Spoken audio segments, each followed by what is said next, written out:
Libertines, what became of the Likely Lads on 105.2 TXFM. Well, that's what I went down to the 3 Arena to find out. I went down before their gig a couple of weeks ago to catch up with all 4 members of the band, and I started off by asking them about their surprise slot on the Pyramid stage at Glastonbury. Glastonbury, 2 weeks ago, the surprise set. I was saying to you guys, we didn't know if you were going to turn up or not, and then when you did, it was just the best thing ever. Did you ever think when you started this band that you'd be playing the Pyramid stage at Glastonbury? I've always hoped that would be the case, but I never thought that would be the case.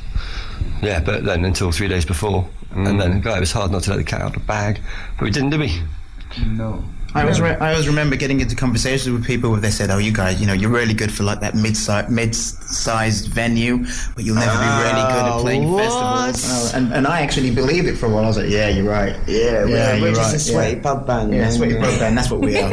We'll stick with that." Goodness. And you debuted a couple of the new songs from the album as well for the first time. Was that kind of nerve-wracking, letting people hear them for the first time? Or? It's more liberating. We're so excited to get that new stuff out and to play it, and it just feels so real, and it's completing for me. Yeah, that's awesome. So I want to go back to kind of a little bit over a year ago when you did the reunion shows. Was it that the reunion shows inspired you guys to start writing again and write the new album, or did you have the new album you were kind of already writing and jamming stuff out and you wanted to get back on stage? I think it was a kind of process. But, you do a development from doing reunion shows. We kind of more and more this is actually working, and you kind of develop. I think it was more personal than that. I think it's more to do with the fact that we were spending a lot more time together and enjoying the time that we were actually spending together. Whereas beforehand, there was such limited time. We had like the first reunion shows back in 2010. We had like 2 weeks. Yeah. And then that was it, and then there was nothing else after that. Camera crew in the room. Camera crew in the room as well, and then everybody had to go back to their lives, afterwards. And it was, there wasn't the gestation period of time for us to actually get in there and get familiar with each other again, and hang out. And it's like going back to your lives, coming off stage and going back to your life, whereas originally the Libertines was our lives, and it's more like it's become that way again now. Like the first time got evolved back into the band, but I can't imagine us playing these shows and not having a new record, to be honest. Like the very first time when we actually properly got together prior to Hyde Park was Hamburg. Yeah, is it Hamburg? And because we were all living together in an apartment together, and it's like just having a great time, really, and living together as a band and as people. And I think you get more and more. We kind of got into the room, got our room sorted out, stood in the kitchen for a while, and then all of a sudden this door opened up, turned around, and it was Pete, and we were told that Pete was arriving tomorrow, and people were like, hey, and then we started having a chat, and then we started having a few drinks, and the guitar came out, we started singing, hanging out, then after that a bit of boredom set in, so we figured, we'll watch a bit of Columbo, and that was great. You can't whack a bit of Columbo. No, you can't. No. It's so nice to see. Like, it seems like 4 mates that are like back, like, we're hanging out together now, all the lads, it's brilliant. Like, I can't imagine being in a band and being like Blondie or Fleetwood Mac or something where you hate your bandmates, like, so it's great that you. What happened with Blondie? Yeah. Well, they never kind of got on really. Did you see the footage of when they got inducted into the Rock and Roll Hall of Fame? No. And the 2 original members turned up and they were like, "Come on, we want to come on stage and play with you as well." And Blondie was like, "No." I know Debbie Harry, man. Debbie Harry. She was like, "Nope." Being in a band, there's always going to be problems. There's like, but I think generally, everything's great. We're having a great time at the moment, so we're really enjoying being in a band together as mates and as band members. So. Thailand, what made you choose Thailand? Did you want to somewhere very, very far away from England that was really different, that no one would bug you? Or such a special place, Thailand, really is amazing, colourful and warm, and we got landed on our feet, really. It was quite a beautiful setting right by the sea, and a quiet little village, although there was Mordor on the horizon in the form of Pattaya, which we ventured into on occasion, but no, it was dead tranquil, a lot different from previous recording experiences, where we were turning up at the studio at a certain time and then going home at night. We were all living in the studio for the month.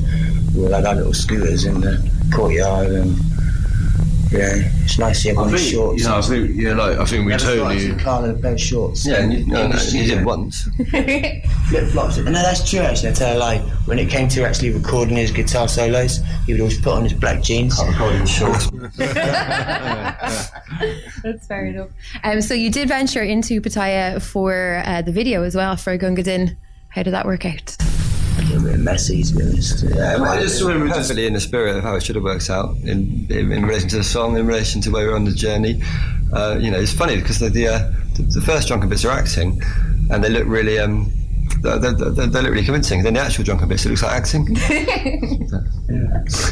You're like, I'm drunk, but I'm trying to act like I'm drunk, so it just is a bit weird. But it's just, that's why we're very happy. I remember being pretty terrified when I first arrived on the main strip. It was just pretty, and then I wasn't. And by the end of the night, John was actually pole dancing. He kicked all the strippers off the stage, and they were fuming with him. And there's actually footage of so not John.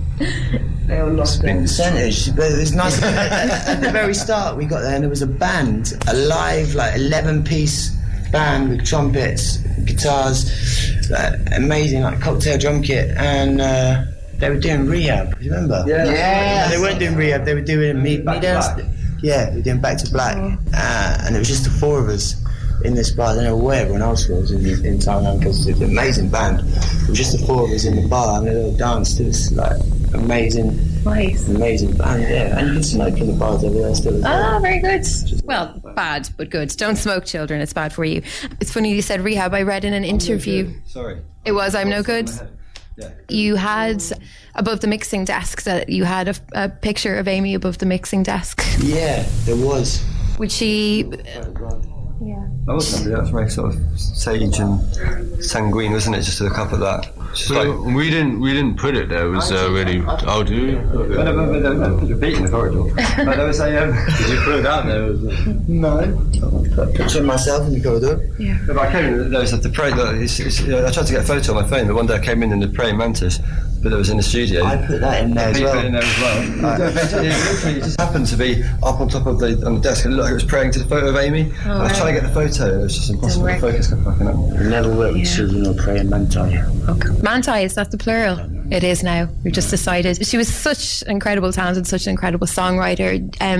You guys kind of, I feel like you pushed your songwriting as well on this new record. And would she be like an inspiration to you to kind of make you want to work harder as a writer? Not at the time.